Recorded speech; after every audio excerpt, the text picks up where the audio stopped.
Hai, Dr. Ronald dari KSK Klinik. Hari ini kita akan membincangkan satu topik yang saya bawakan masa time wabak and lockdown 3.0.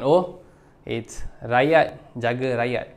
Bermaksud, apa usaha rakyat yang rakyat sendiri boleh ambil dari segi bentuk individu, community, untuk kita ada usaha untuk keluar terus. Bukan setakat hanya untuk melandaikan curve dan sebagainya, untuk kita take on our own kesihatan, because kesihatan tu adalah segala-galanya bagi diri kita. So, saya ada merangkumkan beberapa 5 inisiatif yang you boleh ambil secara sendiri. And the first thing is mega testing. Saya akan terangkan usaha-usaha yang boleh diambil oleh doktor-doktor community ataupun doktor-doktor GP, speeding up vaksinasi atau mempercepatkan proses vaksinasi yang kita tengah usahakan, melindungi golongan-golongan yang berisiko tinggi dari segi individual approach dan juga approach community, dan yang terakhir sekali ialah mempertingkatkan immunity badan. So, let's get started. The first thing yang I nak run is mega testing. So, apa yang dimaksudkan sebagai mega testing? So, seperti yang kita sedia maklum, buat masa ni, testing hanya dilakukan kepada individu-individu yang bergejala. So, siapa yang ada sesama, batuk, mungkin kesesakan bernafas dan sebagainya, mereka akan pergi mungkin ke klinik kesihatan swasta ataupun kerajaan untuk buat saringan kesihatan. Tapi apa yang jadi isu is, bila kita tengok pada COVID-19 ni, 80% daripada the population is asymptomatic. Tak ada gejala. Maksudnya, this population ni mungkin berada bawah umur 60 tahun, muda-muda, jalan sini sana, and no symptom at all. So, these people yang tak ada simptom ni, yang sebenarnya mungkin akan jadi super spreader. Mungkin mereka akan mempunyai sedimentasi of the virus dalam badan for 2 weeks, 1 bulan, 2 bulan, sampai even ada yang ada rekodkan kat negara luar sampai 90 hari pun masih positif for the COVID-19. And kita tak boleh bandingkan apa yang kita hadapi hari ni dengan kes purata 6,000, 7,000 and everything. Mungkin akan naik, mungkin akan turun. Kita harapkan turun je cepat compared to tahun lepas, di mana kes pada ketika tu mungkin tak sampai 100, 120 kes. So, kalau kita andaikan lah tahun lepas kes 100, hari ni kes average 6,000, maksudnya 60 kali lagi teruk at this moment the virus ada dalam community kita. So, apa yang kita maksudkan sebagai mass testing? Sekarang ni kita biasanya akan buat testing PCR, dan kita ada RTK. So, PCR ni biasa kita kena guna makmal and everything. Tapi hari ni kita dah ada RTK dalam masa 15 minit, kita dah dapat result dah. So, bila kita boleh buat RTK testing ni secara skala besar, yang seperti yang telah diusahakan oleh Kerajaan Negeri Selangor dan sebagainya, people boleh drive through and everything, kita boleh screen public ataupun orang awam secepat mungkin ataupun secara sukarela. So, the more people test the RTK testing ni, lagi cepat kita akan tahu siapa yang sebenarnya yang menyebarkan wabak COVID ni dalam community. And kita tak perlu risau that sekiranya anda positif ataupun sekiranya saya positif, adakah kita kena risau pasal, oh, I kena quarantine everything? No. Kita terpaksa keluar daripada mental mindset tu, di mana kalau I positif ni, oh, I tak boleh kerja lah, I tak boleh keluar lah. No. But if you are positive and you tak ada gejala, hang boleh duduk kat rumah, stay at home, quarantine diri you, dapatkan bantuan family you ataupun community sekitar jiran-jiran you. It is lagi selamat daripada anda keluar, pergi ke shopping mart, pergi seni, pergi warung ni, pegang cedok ni dan sebagainya, and menyebarkan virus. Because this is most likely tengah berlaku dekat area-area hot zone seperti bandar-bandar besar dan sebagainya. So, and bila kita lihat pada RTK testing sekarang ni, harga sebenarnya, one thing is, mungkin kita kena minta persatuan-persatuan pengguna minta kerajaan dengan KPDNKK buat ceiling price, buat satu lock price ataupun satu capping. Even sebagai contohnya dekat klinik pun kami telah ambil keputusan untuk buat RTK testing antara 60 hingga 80 ringgit saja. So when you can bring the price down, and sekiranya ada kerajaan-kerajaan negeri yang sediakan, DG sendiri pun telah minta company-company gergasi, ahli-ahli parlimen, DUN dan sebagainya untuk cuba usahakan this kind of testing dalam one of his post, because dengan ni kita dapat combat the virus, kita boleh cuba kekang virus tu dengan lebih cepat. And bila kena buat RTK ni, sepatutnya at least between 7 to 10 days sekali. Tapi ramai masih tak nak buat testing, mereka takut case number akan naik. Sekiranya ramai buat testing, memang case akan mendadak naik, tapi dia juga akan mendadak turun selepas tu, because kita boleh combat penyebaran virus tu di kalangan community. Okay, so kalau kita tengok kepada beberapa study daripada NHS and everything, mereka memang sediakan testing ni, mereka hantarkan kepada kanak-kanak dekat sekolah, dan sekolah mereka tak tutup, sekolah mereka masih berjalan seperti biasa. Mereka hantarkan test kit ni for them to buat DIY kat rumah. Malaysia belum ada DIY, tapi masih ada keupayaan untuk buat saringan tu secara community, dewan-dewan seberguna, klinik-klinik perubatan swasta and everything dah sediakan all of this. So when we have that, negara yang lain ada buat macam traffic light. So dia ada traffic light system, maksudnya red, yellow and green. Okay, sekiranya setiap hari, setiap 7 hingga 10 hari you test and you are negative, maksudnya you boleh keluar pergi mana-mana dalam kawasan darurat you lah. Okay, sekiranya yellow ni is time for you to do your test, and red memang tak boleh keluar lah. Tapi memang kita ada sistem traffic light tu dalam MySejahtera ni, tapi at this moment hanya klik-klik secara individu.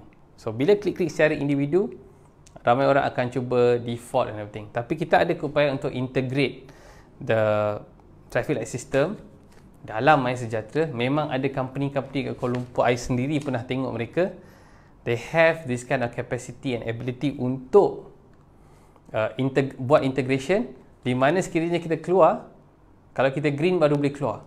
Kalau tidak, kedai-kedai tu takkan benarkan you masuk. So macam negara China and everything, bukan kita scan, kedai yang scan you. So sekiranya kedai scan, kalau you green, baru you boleh masuk. Sekiranya you red, tak boleh keluar.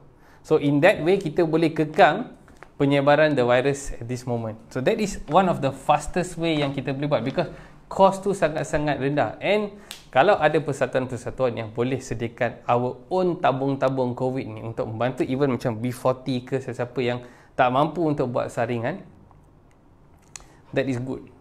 That is hanya apa-apa inisiatif community yang kita boleh buat, ataupun siapa yang ada memang kemampuan untuk buat this kind of testing every week, walaupun tak ada sistem integrasi yet, it is still good, because you akan tahu sama ada, katakan ada 2 individu je yang boleh keluar, kanak-kanak tak dibenarkan masuk ke restoran and everything, ataupun pusat-pusat membeli belah and everything. So if satu ataupun 2 parent tu yang selalu keluar, satu parent dipertanggungjawabkan untuk keluar, dia selalu akan buat saringan tu, at least dekat klinik berhampiran ke, klinik GP berhampiran rumah dia ke, at least dia tahu that he is negative. Sekiranya dia positif, then they have to quarantine at home and check the family and ask the support daripada the neighbours ataupun community and untuk laporkan. And all of the system sekarang ni masuk sekarang, ada SIM card and everything. So even dalam klinik pun kita dah boleh klik dah untuk buat notifikasi kepada crisis response center that kita ada patient ada bergejala and who is positive. So this is one thing that kita terpaksa buat. Why this will help a lot, and cost dia sangat-sangat rendah. Sebab tu cost tu mungkin terpaksa ditanggung oleh individu, corporate companies, ataupun kilang-kilang yang everything yang mungkin dulu kena buat testing 3 bulan sekali, tapi kena tingkatkan testing now. Because if you see Peninsula Malaysia at this moment, hot zone nampak dekat area-area banyak taburan penduduk tu sangat tinggi. And sekarang ni kita dapat banyak sporadic punya clusters, merata-rata ada case. So if we cannot kepung secara individu, kita tak boleh kepung virus ni dengan cepat.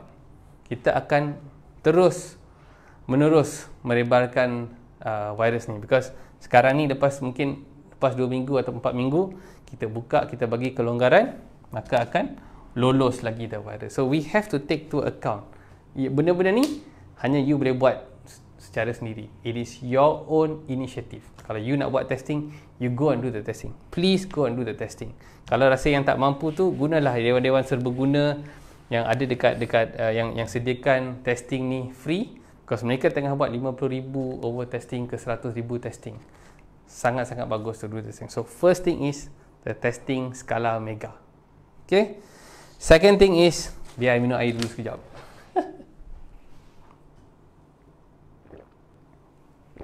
So yang kedua ialah penggunaan doktor-doktor swasta. So itu ialah GP ataupun pusat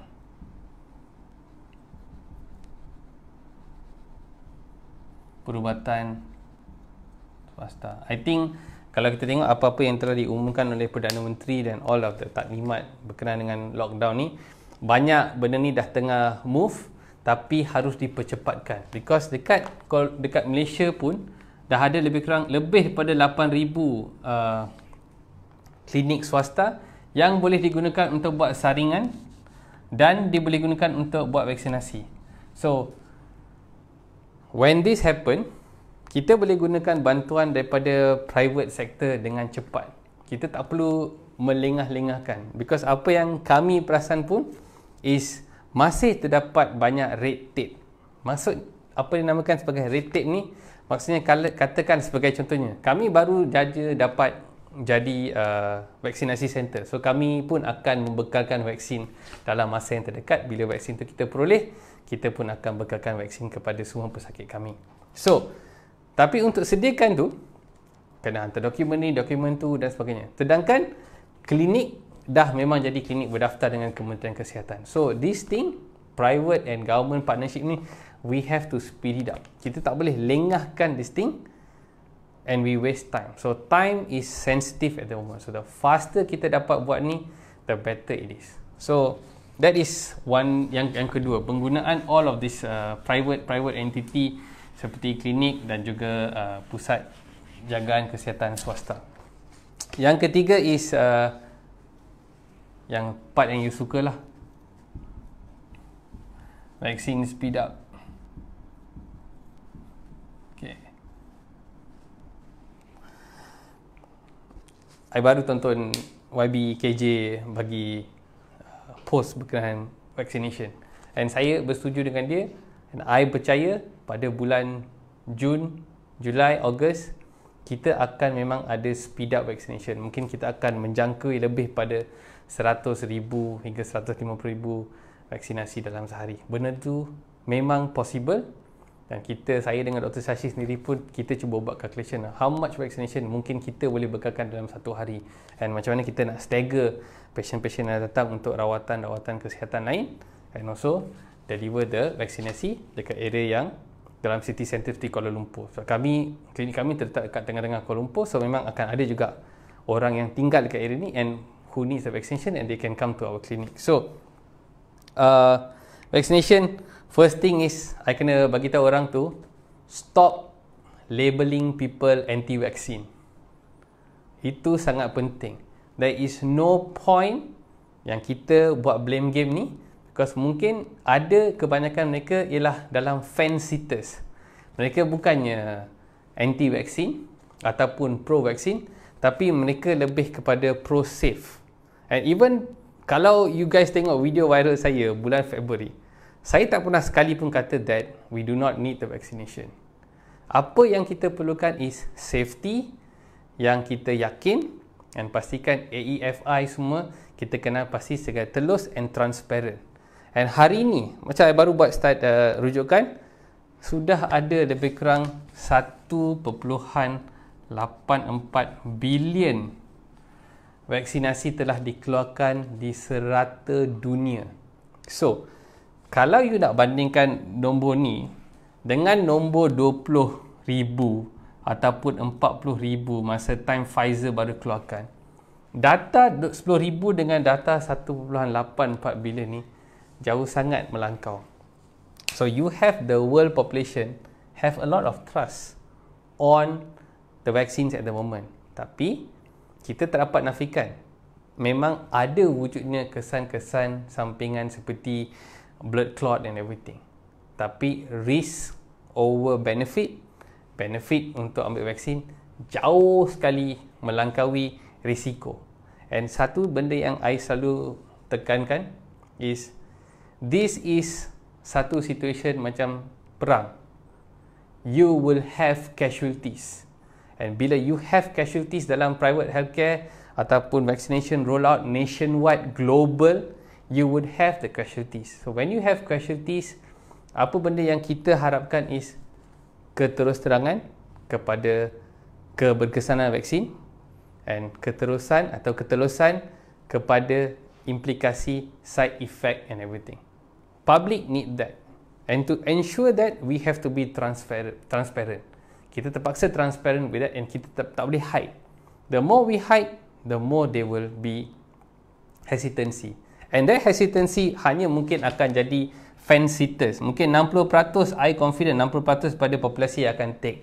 The only thing is for them to hit this 20% to 30% of people to push for the vaccination to herd immunity.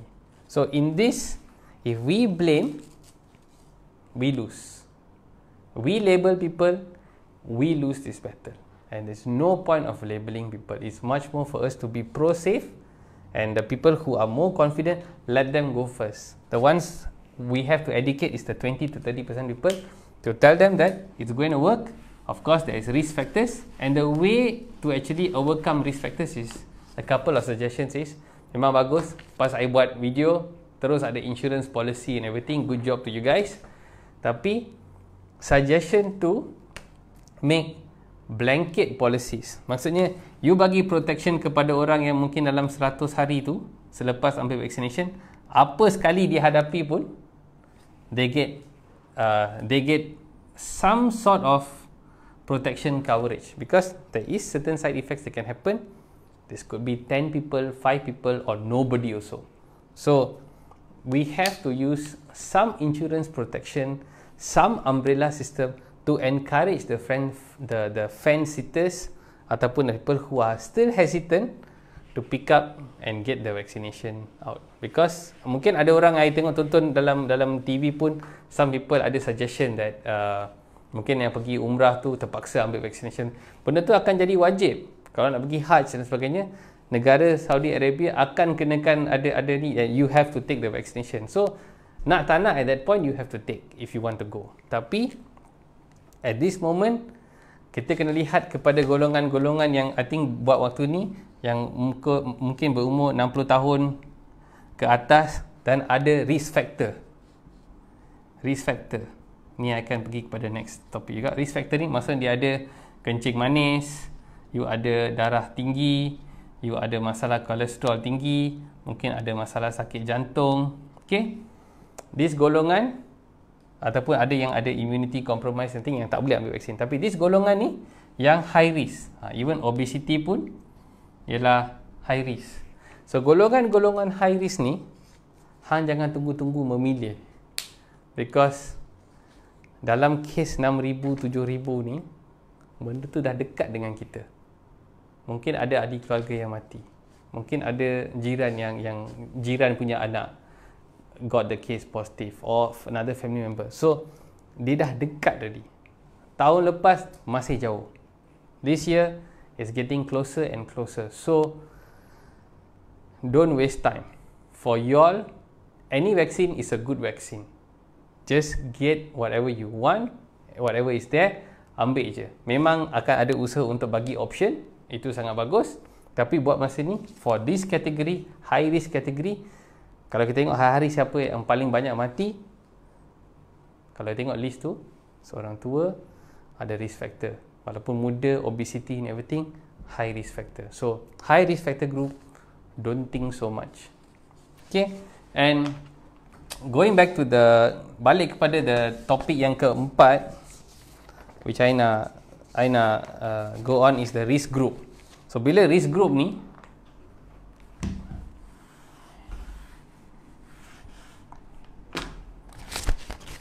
bantuan untuk risk group.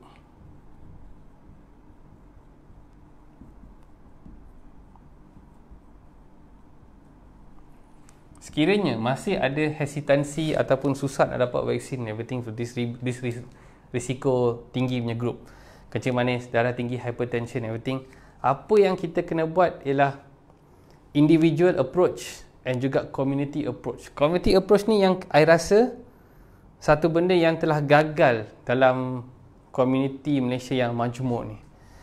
This thing kalau kita tengok dalam 70-an, 80-an, everything sangat-sangat akrab. Tapi sekarang ni bila semua orang tinggal dekat kondominium, tak tahu pun, tak kisah pasal jiran dia and everything. We don't care punya policy. So, golongan yang lebih pada 60 tahun ni semua, I think kalau tinggal kat kampung and everything, different.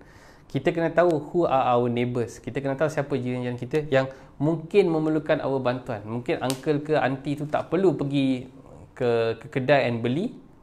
We can buy for them. Kita boleh minta mereka kirim kat kita, kita belikan everything. Because if they go out and pergi sentuh barang and everything, I know kadang-kadang orang tua ni dia tak stable sangat kalau keluar pun. Kadang-kadang kena pegang sini, pegang sana, pegang rail and everything. And they have to go out and buy their food. Sedangkan kalau mungkin anak-anak jauh, seorang tinggal kat Gombak, seorang tinggal kat Seri Kembangan, mereka tak boleh merentas zone and everything, so jadi susah. So, this simple community effort, you need to know who are your perimeters. Katakan kalau you dapat COVID pun, you mungkin boleh dapatkan bantuan of your neighbours to buy things for your house and everything and stay quarantine at home. Benda ni kita dah lupa, tapi kita kena ingatkan. So, these group factors, one thing is, try not to move them out a lot and always observe them kalau boleh. Kepada kategori ni yang ada masalah kencing manis and everything, and if you have orang-orang tua kat rumah, please check mereka. Check dia BP. Check mereka punya gula. Check mereka punya pulse rate, nadi dan everything. Because kalau benda-benda ni semua terhurung hayang, mereka lupa ambil ubat and everything tak terkontrol, sekiranya kalau kena jangkitan, maka mereka akan masuk dalam kategori-kategori yang high risk, yang perlu bantuan pernafasan, ICU and everything. So, the simple things for the next 2 minggu hingga 6 minggu, kita akan ambil inisiatif ni, we have to bantu them. Because kadang-kadang mereka boleh terlupa. Ada orang ada memory loss. So, sebagai adults kat rumah ke, orang dewasa kat rumah ke, pastikan ibu ayah kita, pastikan all their medication is in check, in point.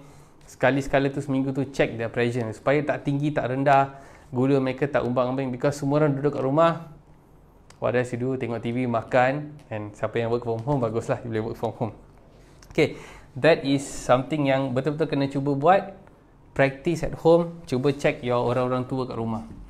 Okay, and the last one is tingkatkan immunity badan. This is number 5. Boost